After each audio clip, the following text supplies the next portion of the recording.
मोहतरम नाज़रीन अस्सलाम, मैं इस वक्त डॉक्टर टी शैलजा के साथ बैठा हूँ। ये शहर निज़ामाबाद की बहुत ही मशहूर गायनेकोलॉजिस्ट डॉक्टर है और गुज़श्ता 7 साल से जो है सो ये इस पेशे में खिदमत अंजाम देती आ रही हैं। गुज़श्ता चंद दिनों कबल उन्होंने एक हेल्थ कैम्प किया था ख़वातीन के लिए, जिसमें उन्होंने नॉर्मल डिलीवरी को किस तरह आसान किया जा सकता है, आसान बनाया जा सकता है और नॉर्मल डिलीवरी क्यों नहीं हो सकती जबकि ये फितरी अमल है, इस पर बात की थी। और साथ ही साथ उन्होंने ये भी कहा था कि ख़वातीन में कैंसर का जो बढ़ता हुआ तनासुब है वो क्यों बढ़ रहा है, इस पर जो सो उन्होंने गुफ्तगू की थी और हेल्थ कैम्प में जो सो कई मरीजों की जो सो तशख़ीस भी की थी। तो ये बात हमारे लिए चौंका देने वाली थी, क्योंकि इस वक्त जो कैंसर है बहुत ही महलिक और ख़तरनाक मर्ज बना हुआ है और बहुत ही तेज़ी से बढ़ता जा रहा है। बिलखुसूस ख़वातीन इसका शिकार बन रही है। तो खासतौर पर ख़वातीन में जो ये कैंसर का जो आंसर बढ़ रहा है, यहाँ पर उनके पास जो ब्रेस्ट कैंसर होता है वो और जो सो रहम का कैंसर है, ये 2 कैंसर ऐसे कैंसर है और जो हमारे लिए जो तशवीशनाक बने हुए हैं। और ये एक ऐसा मामला है कि यहाँ पर ख़वातीन इस मामले में किसी से भी बात करने के लिए शर्माती है। ये बहुत फितरी अमल है और अल्लाह ताला ने जो ख़वातीन में फितरी तौर पर हया का जज्बा रखा है, वो शर्माती है। लेकिन मामला ऐसा है कि चाहे तुम्हारी सेहत की बात हो और ज़िंदगी की बात हो तो वहाँ शर्माना बेकार है। अगर इस तरह की छोटी सी तकलीफें तुमको दरपेश होती है तो किसी अच्छे डॉक्टर से रुजू होना। यही बात थी हमारे डॉक्टर टी शैलजा साहिबा की, तो जिन्होंने गांधी मेडिकल कॉलेज से MBBS की तकमील की और जो सो PG अब मैडम से पूछिए कहाँ से उन्होंने तकमील की थी। उसके बाद में गुज़श्ता 7 सालों से दिल्ली, हैदराबाद और निज़ामाबाद में जो सो इस शोबे में जो सो खिदमत अंजाम देते आ रहे। मतलब मैडम, हम आपका अवाम टीवी की जानिब से इस्तकबाल करते हैं। आपसे सबसे पहला ये मैं सवाल करूँगा कि आपकी जो तालीम जो मरहला था आपका कैसा गुजरा वो बताइए। मैं निज़ामाबाद की पैदाशी हूँ। मेरा स्कूलिंग निर्मला हृदय गर्ल्स हाई स्कूल से था। अच्छा। और मेरा MBBS Gandhi medical college Secunderabad और मेरी post graduation Baba Saheb Ambedkar medical college Delhi से किया है। अच्छा। दिल्ली में 3 साल हो जाने के बाद मैंने high risk pregnancy Fernandez hospital में किया था, रेडियोलॉजी का ट्रेनिंग लिया था। उसके बाद मैं आ गई वापस निज़ामाबाद और निज़ामाबाद के गवर्नमेंट हॉस्पिटल में 2 साल SR-शिप किया है। अच्छा। उसके बाद हमने खुद का हॉस्पिटल शुरू किया था और अभी मेरा हॉस्पिटल लगा के ऑलमोस्ट 7 साल हो चुके। तो मतलब ये आपकी जो तफसीलात सामने आ रही है, इसका मतलब है कि आप बहुत ही तजुर्बेकार डॉक्टर है। मुझे तो ऐसा नहीं लगता, आपकी उम्र उतनी बड़ी नहीं लगती। मगर जो सो बहरहाल ये जो मामला है, मैं आपसे जो सो 2 नुक्तों पर बात करने के लिए बैठा हुआ हूँ। एक तो नॉर्मल डिलीवरी क्यों मुश्किल बन गई। आज की जो मेडिकल फील्ड है, हम जब हमारी ख़वातीन रुजू होती हैं, चाहे वो किसी भी कम्युनिटी से हो, मैं किसी कम्युनिटी को मखसूस नहीं करूँ, लफ्ज़ ख़वातीन, लड़कियाँ चाहे हिंदू हो, मुस्लिम हो, सिख हो, ईसाई हो, कोई भी तबके की हो, जब दवाखानों से रुजू होती है तो सबसे पहला जो सो उनको ये खौफ बिठा दिया जाता है कि जो सो ये प्रेगनेंसी एक बहुत डेंजर अमल है, इससे गुजरना तो बहुत मुश्किल है। आप एहतियात करो, हलो मत, जुलो मत, आराम करो, बेड रेस्ट करो, मगर फिर मेडिसिन की एक बड़ी मकदार। तो ये क्या मुनासिब है? मैं आपसे सवाल कर रहा हूँ, आप क्योंकि पेशे में बहुत तजुर्बेकार है आप, इस सालों से आपसे सवाल कर रहा हूँ मैं आपसे। पहली चीज यही जो आपने कहा कि सब लोग डर रहे हैं। प्रेगनेंसी मतलब एक बीमारी की तरह देख रहे हैं। प्रेगनेंसी जो है अल्लाह की नियामत है, उसको हम रिस्पॉन्सिबिलिटी देख रहे हैं। जी बिल्कुल, नियामत अल्लाह की। हाँ, तो ये गिफ्ट है, चाहे वो ऊपर वाले से गिफ्ट है, उस गिफ्ट को हम हंसी खुशी पार नहीं कर पा रहे हैं। हमारे दिमाग में ये डर रह जा रहा है कि प्रेगनेंसी में कुछ हो जाएगा, माँ को कुछ हो जाएगा, बच्चे को कुछ हो जाएगा। जैसे हिलो मत, डिलो मत, पूरे 9 महीने बैठे रहो, लेकिन 90वां महीना लगते ही नॉर्मल जरूर चाहिए। जब हम 9 महीने पूरा रेस्ट दिला रहे हैं तो 9 महीने में अचानक नॉर्मल डिलीवरी के लिए ताकत, तैयारी कहाँ से आ जाएगी? तो ये तैयारी नहीं हो रही है। हम सिर्फ उसको एक प्रेग्नेंट लेडी को एक बीमार मरीज की तरह देखकर, बिठा के, सारे दवाइयाँ देकर 9 महीने सुकून से रख के, उसके बाद चाहते हैं अचानक दर्द ले ले, अचानक कुछ करे। बात है, ये चीज है कि लेडीज के लिए जैसे कि आपने बताया बड़ी नेमत है और फितरी वाले है, नेचर पे डिपेंड करता है और इंशाल्लाह अल्लाह ताला जो उसमें रख दिया सो निजाम। लेकिन ये जो खौफ लेडीज के अंदर जो बैठा हुआ है, ये बिठाया को डॉक्टरों ने और बुजुर्गों ने इसमें डॉक्टर भी इक्वली जिम्मेदार है। मैं ये नहीं बोलूंगी, अगर मैं बोलूंगी कि आपको रेस्ट लेना है, लेकिन रेस्ट हम हर किसी को नहीं बोल रहे हैं। जिसका कभी माया नीचे होता है, बीपी ज्यादा होता है, जिनका वजन ज्यादा होता है, कोई वजह से रेस्ट बोलते हैं। अच्छा। तो अभी जो उसके साथ आए हुए वाले होते हैं, मेरी मरीज को उन्होंने रेस्ट बोला, तुम्हें भी रेस्ट लेना पड़ेगा। और सबसे जरूरी चीज ये है कि पहले 3 महीने में अबॉर्शन होने के चांसेस बहुत ज्यादा होते हैं। अच्छा। बिना कोई वजह के भी अबॉर्शन हो सकता है। तो रेस्ट सिर्फ पहले 3 महीने, बाकी 3 महीने लगाने के बाद हम गौर से सुनिए, खासतौर पर हमारी खवातीन नाज़रीन से मशवरा ये है कि जो मेरा मैडम की बात को गौर से सुनिए। जो आराम का जो मरहला बताया जाता है, लगातार आराम करते रहो, ये गलत है। इब्तिदाई 3 महीने सिर्फ आराम करने। मैडम अपनी बात जारी रखिए आप। हाँ, 3 महीने के बाद आप सारे काम कर सकते हैं, घर के हर चीज कर सकते हैं। चाहे पहले नॉर्मल हुआ हो, ऑपरेशन हुआ हो, आप रेगुलरली एक्टिव रह सकते हैं। इसी एक्टिविटी को बनाए रखने के लिए, आपको समझाने के लिए कि क्या क्या कर सकते हैं, इसी के लिए हम शैलजा हॉस्पिटल वालों ने चाइल्ड बर्थ क्लासेस शुरू करने का एक सोच रखा है। हम एवरी मंथ सेकेंड संडे को चाइल्ड बर्थ क्लासेस रखने वाले हैं। इसमें सबसे पहले क्या क्या कर सकते हैं, प्रेगनेंसी में जो हमारा 9 महीना है उसको हम 3 महीने में डिवाइड करते हैं।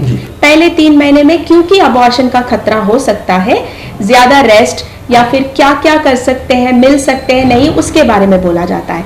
बाकी 3 महीने एक्सरसाइजेस कर सकते हो या नहीं, कौन से एक्सरसाइज कर सकते हैं, डीप ब्रीथिंग, मेडिटेशन वगैरह बोला जाता है।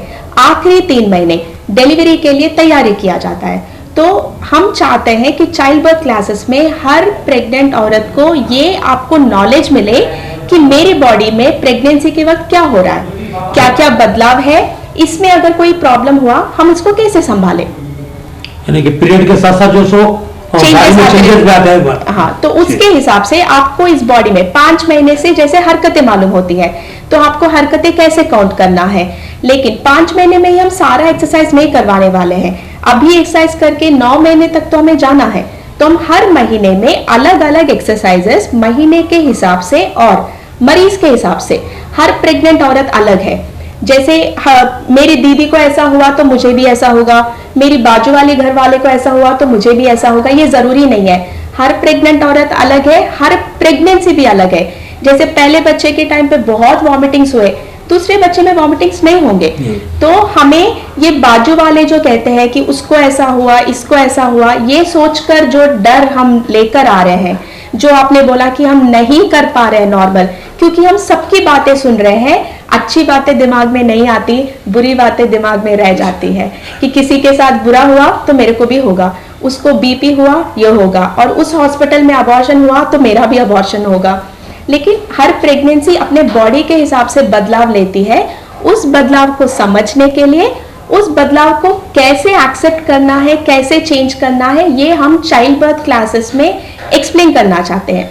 चाइल्ड बर्थ क्लासेस कोई नई टॉपिक नहीं है। आप हैदराबाद जाओगे, हर जगह पे चाइल्ड बर्थ क्लासेस, क्योंकि हर कोई ट्रेन होना चाहता है, एक्सेप्ट करना चाहता है। एक्सेप्ट करके 9 महीने में हम कैसे करेंगे तो हमारा नॉर्मल होगा, या फिर हम क्यों ऑपरेशन करवा रहे हैं, लास्ट मिनट में हमें ऐसा डिसीजन क्यों लेना पड़ रहा है, इसके बारे में भी उनको जानकारी होगी।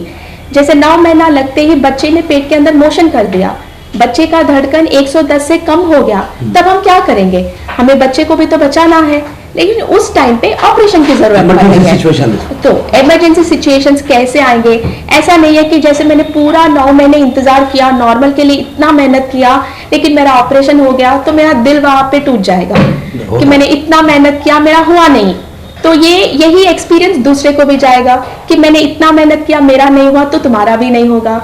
तो हमारे जो आजू बाजू के लोग हैं वो हमको नेगेटिव बता रहे हैं, हम उस नेगेटिव को ले रहे हैं, पॉजिटिवली प्रेगनेंसी को एक्सेप्ट नहीं कर पा रहे हैं। बात यह है मैडम की कि हर जिस्म के हिसाब से बीमारियों का असर होता है। अगर जो किसी का जिस्म मजबूत है तो बीमारी कम असर करेगी, उसके असरात कम असर करेंगे, लेकिन अगर कोई कमजोर होता है तो उस पर अलग असरात मुरतब होंगे। तो हर जो सो खातिन को यहाँ पर बात को अच्छी तरह समझ लीजिए कि हर जिस्म पे जो उसके असरात अलग अलग मुरतब होते हैं। अगर किसी को अगर कोई नुकसान होगा तो मुझे भी नुकसान हो रहा, ऐसा सोचना गलत बात है। मैडम की बात है। मैडम आपने बताया कि जो क्लासेस आप एवरी संडे सेकंड संडे को जो आप ले रहे हैं, तो ये क्लासेस कहाँ पर लेंगे आप? हम सोच रहे हैं कि यहाँ पे शैलजा हॉस्पिटल में ही लिए जाएंगे। ये चाइल्ड बर्थ क्लासेस 1-to-1 होगा। जैसे मैं पूरे 10-15 लोगों को एक साथ नहीं देखूंगी, 3 से 4 लोग, हर एक मरीज को खुद टाइम दिया जाएगा, उनसे हर एक एक्सरसाइज खुद करवाया जाएगा। उनके साथ चाहे तो उनका हस्बैंड आ सकता है या मम्मी या सास, कोई चाची, मतलब एक सपोर्ट सिस्टम होना जरूरी है ताकि लास्ट तक उन्होंने ही उनके पास रहे, सपोर्ट करे। और आजकल हस्बैंड से नॉर्मल डिलीवरी के लिए वाइफ का हाथ पकड़ के नॉर्मल डिलीवरी करवा रहे हैं। तो ये सपोर्ट सिस्टम है। जैसे मेरे हस्बैंड मेरे पास रहेंगे तो मैं और अच्छे से कर सकती हूँ। वो कॉन्फिडेंस बिल्डअप करने के लिए तो ये एक्सरसाइज के टाइम पे एक रिलेटिव को अलाउ किया जाएगा और हर मरीज को उसके हिसाब से आप क्या क्या कर सकते हो। जैसे हर मरीज एक ही वेट का नहीं होगा, कोई 90 किलो का होगा, कोई 50 किलो का होगा, तो 90 किलो वालों का करने का एक्सरसाइज अलग होगा, 50 वाले का अलग होगा।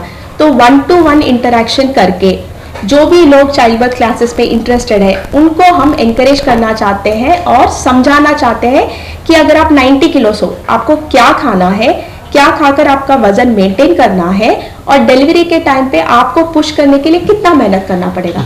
लेकिन 50 किलो की औरत को उतना मेहनत करने की जरूरत नहीं पड़ेगी, उसको वेट गेन करना है। तो हम हर किसी को अलग अलग एक्सप्लेन करके उनको आगे जाने के लिए मदद करना चाहते हैं। डाइट भी फिक्स करेंगे आप? जी बिल्कुल। अभी मैडम मैं अपने असली सब्जेक्ट की तरफ आता हूँ जी। क्योंकि जिसके लिए मैं आपके पास आके बैठा था वो ये है कैंसर। जी। इस वक्त जो तो बड़े कैंसर ख्वातीन के अंदर बहुत तेजी से फैल रहे हैं। मैं समझ रहा हूँ कि जो आप जैसा कि 2-3 दिन पहले जब मुझे इत्तला मिली थी आपकी जो मेरे एमडी जो है कैफली साहब बता रहे थे कि जो नंदी पेट के अंदर 68 मरीजों का जो टेस्ट किया गया तो उसमें से 3 ख्वातीन को जो कैंसर निकला। तो इसमें ब्रेस्ट कैंसर और जो रहम का जो कैंसर होता है इससे हटके और किस किस जगह जो कैंसर होता है, इससे बचने का क्या तरीका है, इसी तफसील जरा हमारे ख्वातीन के लिए बताइए आप। ठीक है जी। सबको पहली बात, अभी आजकल क्या हो रहा है, थोड़ा भी प्रॉब्लम हो 10 डॉक्टरों के पास बता रहे, बहुत सारे टेस्ट करवा रहे हैं लेकिन उनमें कुछ नहीं निकल रहा है। बाकी औरतें ऐसे हैं जिनको बहुत ज्यादा प्रॉब्लम होता है, बताने से डर के या शर्म के मारे, चाहे जो भी वजह, उन्हें कोई ट्रीटमेंट नहीं ले रहे हैं। या तो ज्यादा ट्रीटमेंट कराना या बिल्कुल नहीं कराना, ये दोनों गलत है। हम ये तीसरे जो ऐसा तबका है जो गरीब है जी, अफोर्ड नहीं कर सकता है इलाज के लिए, वो लोग मजबूरी में खामोश पड़ जा रहे हैं जी। तो ये तीनों के लिए आप कैटेगरीज के लिए आप क्या एडवाइस देंगे? तो हम चाहते हैं कि पहले आपको सिम्टम्स पता चले, आपको कब हॉस्पिटल आना है, कौन से चीज के लिए कहाँ पे दिखाना है, कौन से टेस्ट करवाने हैं। हम एक एक कैंसर के पास आएंगे ताकि क्लैरिटी मिले जो हमारे खवातीन सुन रहे हैं कि हमें कब हॉस्पिटल जाना है, कब कोई टेस्ट करवाना है। तो फर्स्ट कॉमन कैंसर है ब्रेस्ट कैंसर। इंडिया में सबसे ज्यादा है ब्रेस्ट कैंसर। परसों जो हमारा कैंप हुआ था, जमाअतुल उलमा वालों ने कंडक्ट किया था, हमने वहां पे सेल्फ ब्रेस्ट एग्जामिनेशन कैसे करना है सब औरतों को वीडियो और पिक्चर के थ्रू हमने समझाया था। ये हर औरत अपने घर में कर सकती है। जो इनको ये समझ में भी नहीं आ रहा कि मुझे टेस्ट कराना है या नहीं, मैं कैसे चेक करूं, अगर वो समझ में भी नहीं आया, 6 महीने में एक बार ब्रेस्ट का स्कैन करा सकते हैं। जो लोग सेल्फ ब्रेस्ट एग्जामिनेशन कर रहे हैं, अगर उनको कोई गांठ या गड्ढा एग्जामिन करते वक्त उनको अगर पता चला तो वो आकर अल्ट्रासाउंड ब्रेस्ट करा सकते हैं, जिसमें हमें पता चलेगा ये कोई गांठ है, डरने वाली बात है या डरने वाली बात नहीं है। पहले वो पता करना है। हम सब टेस्ट करा के ये कराना चाहते हैं कि मुझे कोई प्रॉब्लम नहीं निकला, मुझे कुछ भी नहीं है, ये तसल्ली हम रिपोर्ट में चाहते हैं। लेकिन ज्यादा से ज्यादा लोग बुरा मान जाते हैं कि कुछ भी नहीं निकला तो हमने टेस्ट कराया क्यों, पैसे वेस्ट हो गए, ये मेन होता है। लेकिन सबको दिमाग में हमें ये बात करना है कि जरूरी टेस्ट करा के हमें कोई प्रॉब्लम नहीं है ये तसल्ली करने के लिए टेस्ट करना है। तो पहला है सेल्फ ब्रेस्ट एग्जामिनेशन, दूसरा है अल्ट्रासाउंड। अगर उनको कोई गांठ या ऐसा कुछ भी मालूम हुआ तब हम FNAC वगैरह टेस्ट करा के उनका ट्रीटमेंट हम कर सकते हैं। ये बात मैं सबको फिर से बताना चाहती हूँ कि ब्रेस्ट कैंसर फुल्ली ट्रीटेबल है। इसका पूरा 100% रिजल्ट होता है ट्रीटमेंट से। सारे कैंसर्स का फुल ट्रीटमेंट नहीं है, लेकिन ब्रेस्ट कैंसर का पूरा ट्रीटमेंट है। और आपको कहीं दूर हैदराबाद भी जाने की जरूरत नहीं है, निजामाबाद में ही है कैंसर हॉस्पिटल्स है जहाँ पे फुल ट्रीटमेंट हो सकता है। तो मेन है ब्रेस्ट एग्जामिनेशन और अल्ट्रासाउंड। जो सर्वाइकल कैंसर है, जो सेकेंड कॉमन कैंसर है औरतों में, आदमियों में लंग कैंसर है, औरतों में सर्वाइकल कैंसर है। तो जो भी औरतों को सफेद कपड़ा ज्यादा होता है, महीने के बीच में स्पॉटिंग होता है, मिलने के बाद ब्लीडिंग होता है, अबनॉर्मल वाइट डिस्चार्ज होता है, उनको पहले एक बार वेजाइनल एग्जामिनेशन अपने गायनेकोलॉजिस्ट से करवाना चाहिए। तो उन्होंने पहले क्या करेंगे, वो कैसा डिस्चार्ज है देखकर अगर जरूरत पड़े तो पैप स्मीयर या कॉल्पोस्कोपी टेस्ट करेंगे। कॉल्पोस्कोपी जो हमने परसों कैंप में भी किया था, नंदीपेट में भी कैंप में वही करके हमने उतने सारे लोगों में से 3 लोगों को डायग्नोस किया था। तो डायरेक्ट विजुअल एग्जामिनेशन कैमरा के थ्रू हम देखकर सर्विक्स कैसा है, उसमें अगर कोई प्रॉब्लम है तुरंत हम बायोप्सी के लिए स्पेसिमेन ले लेंगे। और उसके बाद ये स्टेजेस पता चलते हैं, पहला स्टेज, दूसरा, तीसरा, चौथा, जिसमें सिर्फ पहले स्टेज का ट्रीटमेंट है 100% ट्रीटमेंट, लेकिन दूसरा, तीसरा, चौथा ट्रीटमेंट नहीं है। प्रॉब्लम हो तो इमीडिएट, हाँ, इमीडिएटली हमें सॉल्यूशन मिल जाएगा, इमीडिएटली हम ट्रीटमेंट करवा सकते हैं, डिले नहीं कर सकते, बिल्कुल डिले नहीं कर सकते हैं। तो डायरेक्टली सिर्फ एक बार चेकअप कराने से आपका प्रॉब्लम सॉल्व हो जाएगा। और सबसे जरूरी बात, आपको कोई कैंसर जैसा चीज नहीं है, डरने वाली कोई बात नहीं है, ये भी कंफर्म हो जाएगा। जो लोग सफेद कपड़ा है, शायद मुझे हो सकता है, क्या मैं दिखाऊं या नहीं दिखाऊं, वो डर है, तो भी वो क्लियर हो जाएगा। तो पैप स्मीयर, कॉल्पोस्कोपी, ये 2 टेस्ट है जिसमें हम कैंसर पता कर सकते हैं। और एक और चीज मैं बताना चाहूंगी, HPV vaccine, human papilloma virus vaccine, ये एक वैक्सीन है जो सर्वाइकल कैंसर से प्रोटेक्शन दिलाता है। ये 14 साल की लड़कियों से लेकर 60 इयर्स के औरतों तक सर्वाइकल कैंसर से प्रिवेंशन होने के लिए वैक्सीन ले सकते हैं। ये निजामाबाद में अवेलेबल है। हम स्कूल में लड़कियों को जब भी हम कैंप्स वगैरह ऑर्गेनाइज करते हैं, निजामाबाद ऑप्शन गायनी सोसाइटी के थ्रू हम एंकरेज कर रहे हैं कि ये वैक्सीन छोटे बच्चियों से लेकर शुरू कर देना चाहिए। तो अगर आप इससे प्रोटेक्शन चाहते हो, आप टेस्ट भी करवा रहे हो, आपके पास नॉलेज भी है, सहूलियत भी है, तो आप एक छोटा वैक्सीन है जो पहले 3 डोसेस में दिया जाता है, 0 मंथ, 6 मंथ्स और 12 मंथ्स। मतलब आज लिया है तो उसके बाद फिर 6 महीने में एक, उसके बाद 12 महीने में एक, 3 डोसेस में आप सर्वाइकल कैंसर से प्रोटेक्शन भी पा सकते हो। तो ये चीज़ें जानकारी हम देना चाहते हैं ताकि आप अपने गायनेकोलॉजिस्ट के पास जब जाओ तो क्या मैं ये टेस्ट कराऊं, पैप स्मीयर या कॉल्पोस्कोपी कराऊं या कोई और टेस्ट कराऊं, जिससे मुझे एक तसल्ली हो, कंफर्म हो कि मुझे कोई बीमारी नहीं है। और आप वैक्सीन के बारे में अपने डॉक्टर से पूछ सकते हैं, सिंपल एक छोटा इंजेक्शन से हम प्रिवेंट कर सकते हैं। तो सर्वाइकल कैंसर को हम स्टार्टिंग स्टेज से प्रिवेंट कर सकते हैं अगर हम एग्जामिन कराने के लिए तैयार है तो। बाकी जो अदर कैंसर है, बच्चेदानी का कैंसर, ओवरीज का कैंसर, इन सब के लिए आपको अल्ट्रासाउंड टेस्ट वगैरह कराना पड़ेगा। और इससे हटके कोई मैडम जो ख्वातीन के लिए जो कोई अच्छा मशवरा जी, जो खौफ के बाहर से, खास तौर पर लोग ख्वातीन में खौफ है जी कि भाई अगर मैं जो सो मेरा 6 मंथ चल रहा, मैं जरा कुछ वेट उठा लूंगी या मैं कुछ भागूंगी तो भी हो जाएगा, फिर बाद में जो सो मेरे को मामूली सा दर्द है, क्या कैंसर हो सकता है, क्या ऐसे जो खदशात है वो दूर करने के लिए कोई अच्छा मशवरा अगर आप दे सकती है ख्वातीन को दीजिए। मैं सबको बोलूंगी कि आप पहले डरिए मत, और अपने प्रॉब्लम को आप अपने घर वालों से शेयर कर सकते हो, या फिर नहीं, निजामाबाद में बहुत सारे डॉक्टर्स हैं, आपके आजू बाजू में नज़दीक में आप 2 कदम बाहर रखेंगे तो भी डॉक्टर मिलेंगे। जो भी डाउट है आप अपने डॉक्टर से पहले पूछिए, बात करना इसका सॉल्यूशन है। अपने आप में उसी बात को रखकर, डर कर, उसको बड़ा होकर उसके बाद इलाज नहीं है ये फील होने से अच्छा है कि छोटे से छोटे डाउट को नज़दीकी डॉक्टर से मिलके बात करके आप क्लियर कर सकते हो। लेकिन रिश्तेदारों से बात करके उनको क्या हुआ, इनको क्या हुआ बोलकर ये डर मत पैदा करिए, आप नज़दीकी डॉक्टर से पूछना बेहतर हो। देखिए, कुदरत से बड़ा कोई बीमारी नहीं है। अगर ऊपर वाले ने कोई बीमारी बनाई है तो उसका इलाज भी जरूर होगा। तो आप दुआ करिए, डॉक्टर सारे दवा देंगे, बाकी अल्लाह ताला शिफा देगा। प्रोग्राम नाज़रीन में कुछ अहम बातें थी यहाँ पर। डॉक्टर मैडम से बात करने की वजह ये थी कि जब वो इनका जो कैंप नंदीपेट में लगा था, 68 जो है ख्वातीन का जो उन्होंने टेस्ट किया था, जिसमें से 3 ख्वातीन को कैंसर के सिम्टम्स मिले। तो अब ये सोचिए कि अभी 100 पूरे नहीं हुए या 3% का जो निशाना है, अगर हम 100 पे चले जाए, 4% मिनिमम मान के चलेंगे हम, 4% अगर जो सो रेशियो अगर यहाँ मिलता है हमको, तो बहुत ही तशवीशनाक बात है। और इसी तशवीश को लेकर अगर 4% अगर हमारी ख्वातीन मुतासिर होती है, तो ये सोचिए कि हमारे माशरे में कितने ख्वातीन मुतासिर होंगे और कितने ख्वातीन खौफ के साए में जिंदगी गुजार रही हैं। उनके खौफ को, उनके जो दिलों में खौफ है, वो खौफ को निकालना भी हमारी जिम्मेदारी है। हम बाहर से थे मर्द, उनके हकम है, उनके निगरान है, उनके सरपरस्त है। हमारी जिम्मेदारी बनती है कि अगर हमारी ख्वातीन की जानों को खतरा बन के आ रहा है तो उनको उस खतरे से महफूज रखना हमारी जिम्मेदारी है। यही वो बात थी जिसके लिए बात करने के लिए मैं मैडम के पास पहुंचा, और उन्होंने तफसीली अंदाज में नॉर्मल डिलीवरी के लिए हम किस तरह जा सकते हैं, ऑपरेशन हमारे लिए जरूरी नहीं है, लेकिन ऑपरेशन को हम अपने ऊपर मुसल्लत कर ले रहे हैं, बेड रेस्ट कर रहे हैं, मेडिसिन यूज कर ले रहे हैं, अपने आप को जो है सो बिल्कुल जाम कर ले रहे हैं बिल्कुल। अब उसके बाद में आप क्या डॉक्टर से जाके आप लास्ट मिनट में झगड़ेंगे कि हमको नॉर्मल डिलीवरी तो पॉसिबल नहीं है, ये बात बता रही थी हमारे मैडम। और दूसरी बात उन्होंने बताया कि कैंसर, ये कैंसर के सिम्टम्स जो है हम खुद पैदा कर लेते हैं, इससे बचने के भी बहुत से तरीके हैं, तो अपने डॉक्टर से रुजू हो, मशवरा लेके जो है उसने बचने की कोशिश करें। ये मशवरा था हमारी डॉक्टर मैडम साहब का। हमने कुछ गुफ्तगू की आपकी सहूलत के लिए। अब हम ये गुफ्तगू को हम समेट लेते हैं और आपसे इजाजत चाहते हैं।